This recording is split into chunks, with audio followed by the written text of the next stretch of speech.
While you were all hypnotized by the photos of A-Rod's proposal and that 16-karat rock that J-Lo's got, we were digging up the sexiest, the most awe-inspiring, the most gossip-filled photos from the past 7 days. Now, these are the sexiest pics of the week. Play that hip music for me. Okay. Starting out with number 6. While Nick Jonas was taking his epic and hilarious feud with John Stamos to the next level, his older brother Joe was sucking face with his fiancée Sophie Turner at the Knicks game. Now, this is actually really fitting because remember, the Joe Bros have a new song. It's called Sucker, and it's now their first #1 hit on the Billboard Hot 100. Yeah. All right, so we're heading across the pond for number 5 on our 6 list. After canceling her Bordeaux, France concert at the last minute due to technical difficulties, Nicki Minaj celebrated her successful London concert with her giant pink unicorn and a $1,300 Fendi dress. Not too bad. We are back stateside for our number 4 photo. It's Ben Affleck catching up with his son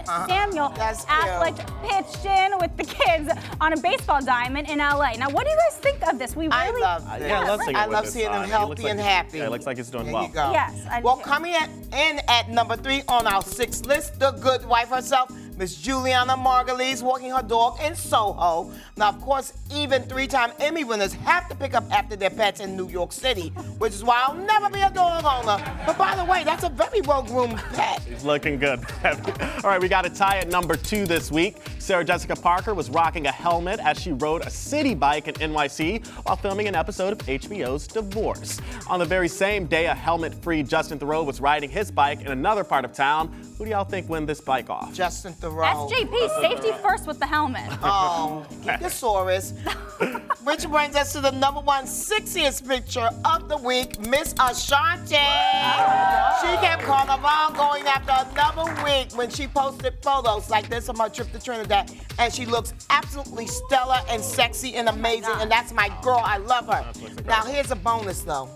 Miss Maya also hit up Carnival, and look how amazing she looks. Wow. She was in Carnival, too. Now, here's the reason why they look so good. They mind their business. That's the reason why they look so good. So shout out to my girls from the 2000s. Yeah, doing it. My R&B ladies. It's been a wild week with the college cheating scandal, and now Hallmark has officially fired Lori Loughlin, saying they were saddened by the allegations she's facing. Plus, our sources have revealed that Aunt Becky has been kicked out of FullerHouse as well. It looks like the actress is not returning for the final season of the Netflix show.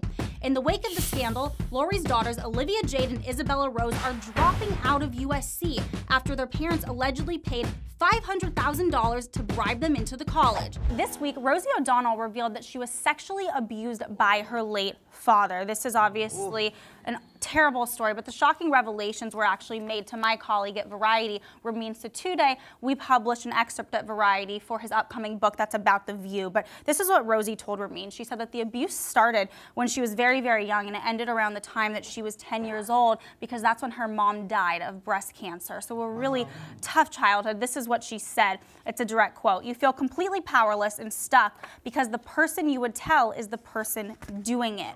Now, obviously, this is, like I said, an awful story, and Rosie was very, very brave and courageous to share this story. Now, this story is just one of many that will be in Ramin's book, which comes out on April 2nd. I'm so excited. The book is called Ladies Who Punch, the explosive inside story of The View. Of course, that's a fun take on Ladies Who Lunch, but Rosie is just one of the many co-hosts he spoke to. It's going to be super juicy, and soon we're actually going to have Ramin here on the show to give us all the deets. Good stuff, yes. The Real Housewives of New York City just kicked off its 11th season, and the reviews are in. It's gonna be a hell of a ride. The always unpredictable Sonja Morgan took a break from stirring things up and stripping down to answer some very juicy questions for us. Watch this. I'm Sonja Morgan from The Real Housewives of New York City, and you're watching Page 6 TV.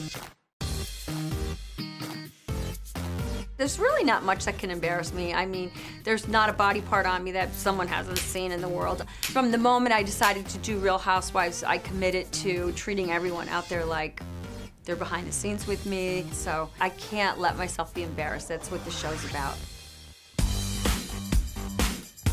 Lately, I've been saying, let's get lit. Let's get lit.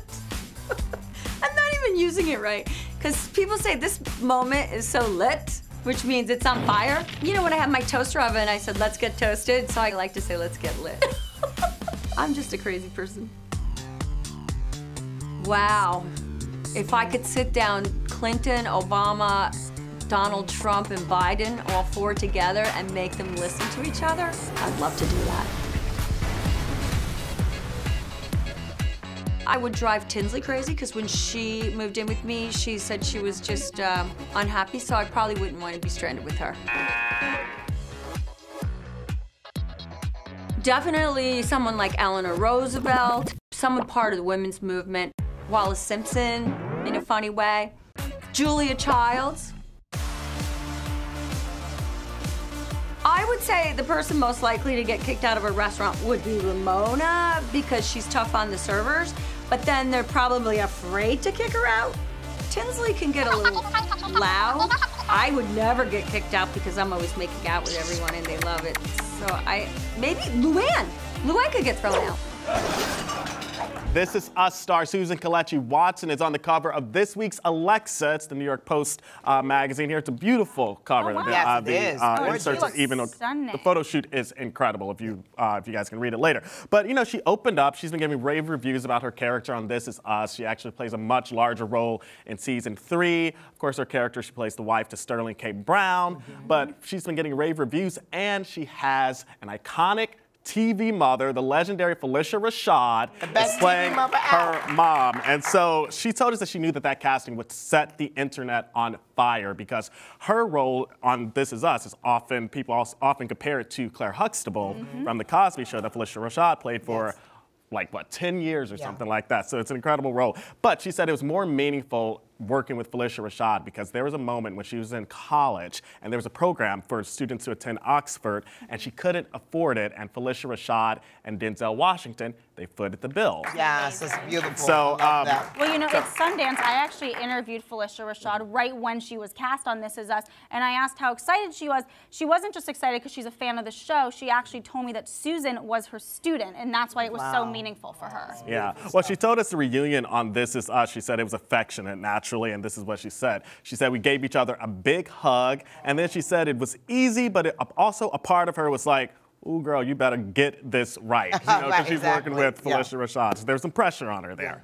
And Susan is going to be in a new Mr. Rogers film, Yes, right? she's also going to be in the new Mr. Rogers film starring Tom Hanks, so we talked to her about that, and this is how she described Tom Hanks. She said he lives up to his good reputation, and she said he's not only just one of the great actors of our time, but just one of the great people. He's so down to earth, so lovely, and he's so generous. Yes, no one has a bad thing to say about him. And remember, that film, which is called A Beautiful Day in the Neighborhood, filmed in Pittsburgh, and Tom Hanks was all about town in Pittsburgh, but it comes out on November 22nd. I'll go see that. I will too.